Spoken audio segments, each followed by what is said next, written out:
E claro, falando em contabilidade, a gente fala, naturalmente, liga a Salésio D'Agostin, que é um contador aí já tradicional e, sobretudo, um camarada do top desta área no Rio Grande do Sul e no Brasil. Salésio, obrigado uma vez mais pela tua presença. Estamos à disposição. Entre as coisas que aconteceram já nesse mês, né, coisas tão trágicas, né, que a gente gostaria que não houvesse acontecido, está, por exemplo, o rombo de 20 bilhões, que é o mínimo que se pode dizer atualmente, das lojas americanas. O que isso representa? Por que isso acontece? Quem são os responsáveis por isso, Salésio? Aliás, é uma pergunta que tem aqui, a pergunta do Luciano Melo, aí de São Paulo. Obrigado, Luciano, pela presença. Muito bem. Silvio, desde quando a contabilidade se estruturou, em 1494, quando o patrimônio ele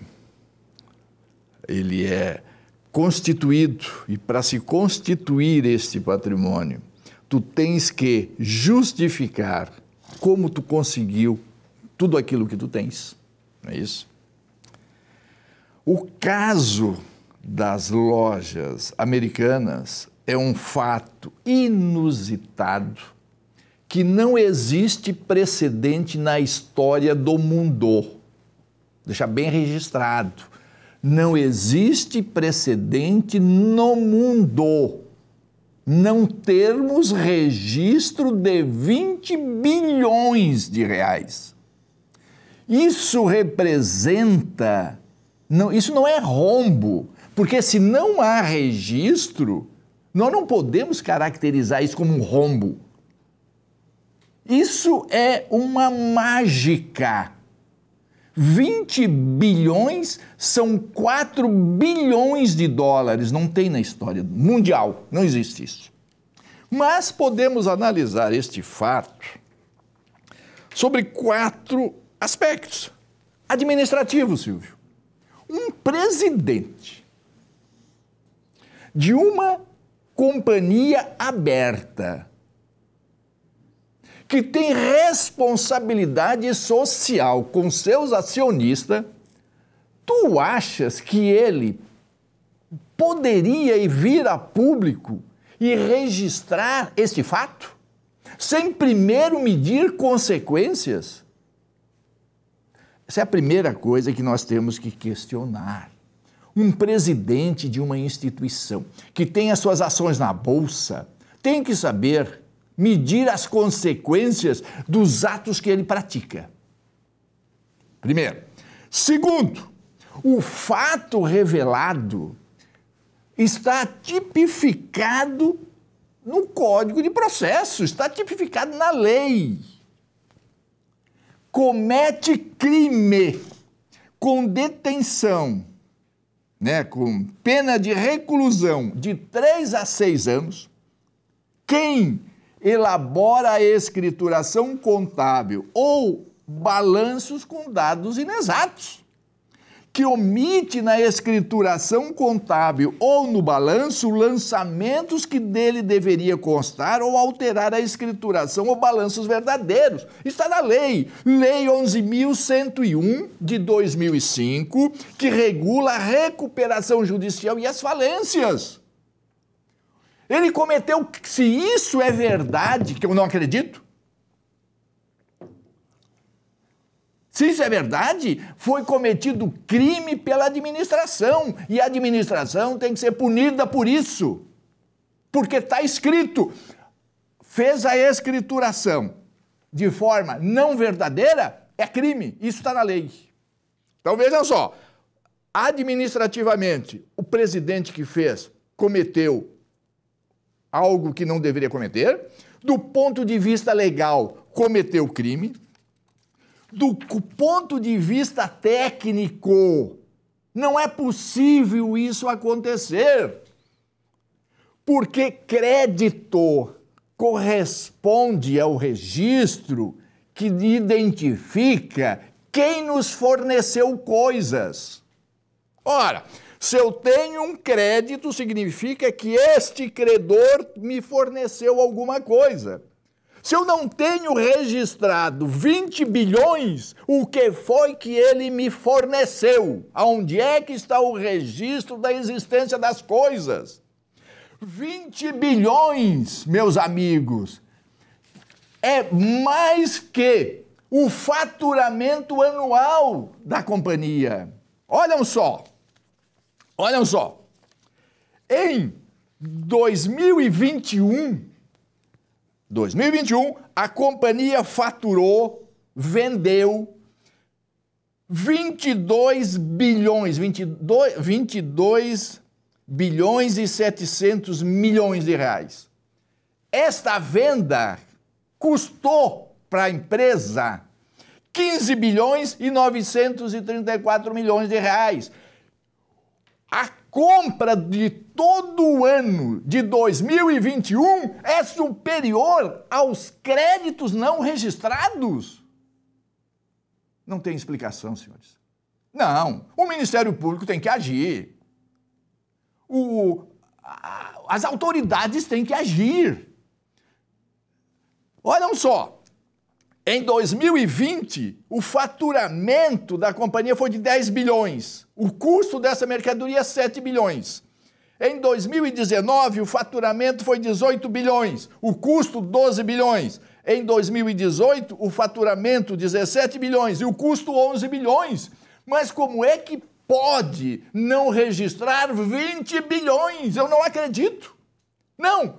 E a rapidez da justiça homologar a recuperação judicial. Isso é algo que não dá para entender. Então vejam, tecnicamente falando, se eu devo alguma coisa, essas pessoas às quais eu devo têm que me provar o que é que eles me entregaram. O que foi entregue para a companhia, esses 20 bilhões, que não está registrado. Entende? Então são coisas inexplicáveis. Bom, do ponto de vista dos órgãos de fiscalização, nós temos dois órgãos. O Conselho Federal de Contabilidade, que fiscaliza o exercício da atividade contábil. Muito bem. Então, o Conselho Federal de Contabilidade vai ter que chamar este contador e esse contador vai ter que dizer: meu amigo, a tua responsabilidade é uma responsabilidade social, aonde tu tens que proteger o quê? Quem gera emprego e renda. Tu, como contador responsável, por que tu não deixou de processar? Por que deixou de processar 20 bilhões? Que isso representa mais do que 100% das compras adquiridas de todo ano?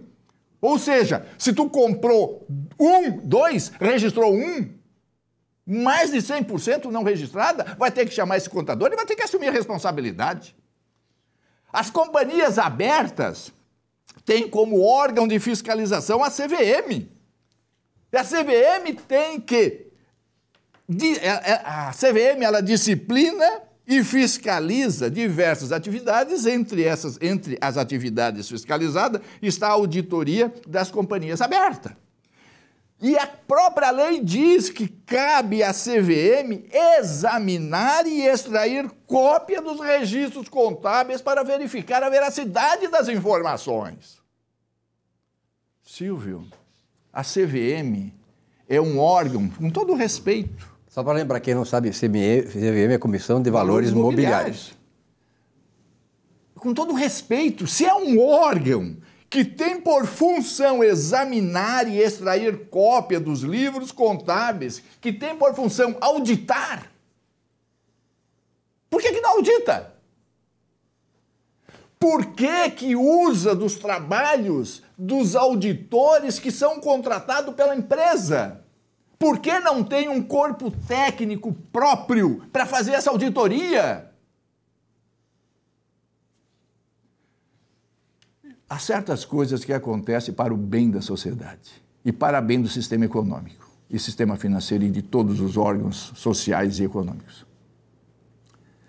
A CVM, em razão disso, tem que criar um departamento de auditoria, contratando profissionais independentes do seu próprio órgão para ir fiscalizar, para ir auditar, o órgão próprio, e não se basear na auditoria que a administração contrata. A administração contrata uma auditoria para verificar se as coisas estão sendo feitas certo. Isso é de responsabilidade do gestor, que a responsabilidade de quem gera emprego e renda. Precisa ver se a coisa está certa. Agora, a CVM, ela está para o quê? Para proteger o investidor. E são coisas totalmente distintas. Eu tenho que proteger o investidor e eu faço auditoria para proteger o meu investidor. Agora, meus amigos, dizer que há não registro de 20 bilhões de reais, sendo que no ano passado o faturamento foi 22 bilhões, com um custo de 15 bilhões, e no ano anterior, 2020, o faturamento foi 10 bilhões, com um custo de 7 bilhões, em que os não registro é superior ao próprio custo de toda a venda do ano. Com todo respeito, pela experiência que eu tenho e pelo conhecimento que eu tenho, esquece. Isso não existe, isso não é possível. E a justiça tem que pedir que cada um desses fornecedores prove os bens que entregaram a esta empresa para poder ratificar essa dívida real. Para mim, 20 bilhões não existe na dívida, isso aí é uma maracutaia.